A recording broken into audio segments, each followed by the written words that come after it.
नमस्कार दोस्तों, सम्राट चौधरी और रोहिणी आचार्य में क्या ऐसा हो गया कि बात माई बाप तक पहुंच गई। जी हां, आप लोगों ने सम्राट चौधरी को उग्र बयान होते देखा होगा और रोहिणी आचार्य को भी। रोहिणी आचार्य हालांकि उतना उग्र नहीं बोलती थी। सम्राट चौधरी बार बार लालू यादव और उनके परिवार पर आरोप लगाते रहते थे, लेकिन इस बार ने रोहिणी आचार्य ने ऐसा क्या बोल दिया जिसके कारण उन पर भी सवाल उठने लगे हैं। हालांकि रोहिणी आचार्य के प्रति सिंपैथी लोगों की रहती है, क्योंकि जिस प्रकार से उन्होंने लालू यादव को किडनी दान दिया, उसके बाद से वो चुनाव लड़ने आई, तो जहाँ से सारन से वो चुनाव लड़ रही, वहाँ के लोगों में सिंपैथी है उनके। और बिहार की भी महिलाओं में, खास करके बेटियों में, कि उनके जैसा बेटी बनना है, रोहिणी आचार्य जैसा, उनके प्रति ऐसा है। लेकिन उन्होंने एक ऐसा उटपटांग बयान दे दिया जिसके चलते उनकी भी किरकिरी होना शुरू हो गई है।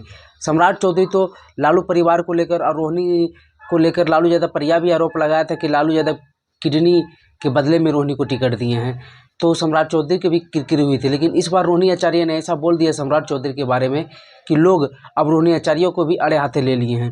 जी हाँ, रोहिणी आचार्य ने क्या बोला, तो रोहिणी आचार्य ने एक बयान देते हुए मीडिया वाले से ये कहा कि सम्राट चौधरी किस बाप के औलाद हैं ये भी नहीं पता है, मतलब वो किनके वंशज हैं, वो अपने पिता के हैं, उनके पिता कौन है उसे हम जानते भी नहीं हैं, वो पड़ोसी के हैं या उनके पिता कौन है। मतलब इस बारे में उन्होंने ऐसा बेहुदा बयान दिया जिसके बाद उनकी किरकिरी होना शुरू हो गई, क्योंकि सम्राट चौधरी जिस प्रकार से बयान देते तो उनका तो किरकिरी होता ही है। लेकिन रोहिणी आचार्य ने भी उसी लफ्जे में बयान दिया और सम्राट चौधरी के पिता पर ही सवाल उठा दिया कि उनके पिता कौन है, पड़ोसी हैं कि हुए हैं कौन है। मतलब इस बात को लेकर बयान बहुत ज़्यादा वायरल भी हो गया रोहिणी आचार्य का। और जिस प्रकार से वो चुनाव लड़ रही है, वो चुनाव की एकदम लास्ट पोजीशन पर खड़ी है। और चुनाव में जो सर्वे आया था उसमें रोहिणी आचार्य और मीसा भारती दोनों को हारते हुए दिखाया था। लेकिन रोहिणी आचार्य के प्रति जो सिंपैथी था और जो है भी, इस प्रकार के बयान से हो सकता है गड़बड़ा जाए, तो रोहिणी आचार्य को भी इस बात का ध्यान रखना चाहिए। और सम्राट चौधरी तो वो बयान देने में माहिर हैं ही, लेकिन वो भी अभी बयान में इसका रिप्लाई क्या देते हैं ये देखने वाली बात होगी। हालांकि अभी सम्राट चौधरी ने कोई रिप्लाई नहीं दिया इस बयान को लेकर। आगे जैसे ही कुछ खबर आती है रोहिणी आचार्य, सम्राट चौधरी या कोई अन्य नेताओं को लेकर, तो हम बताएंगे।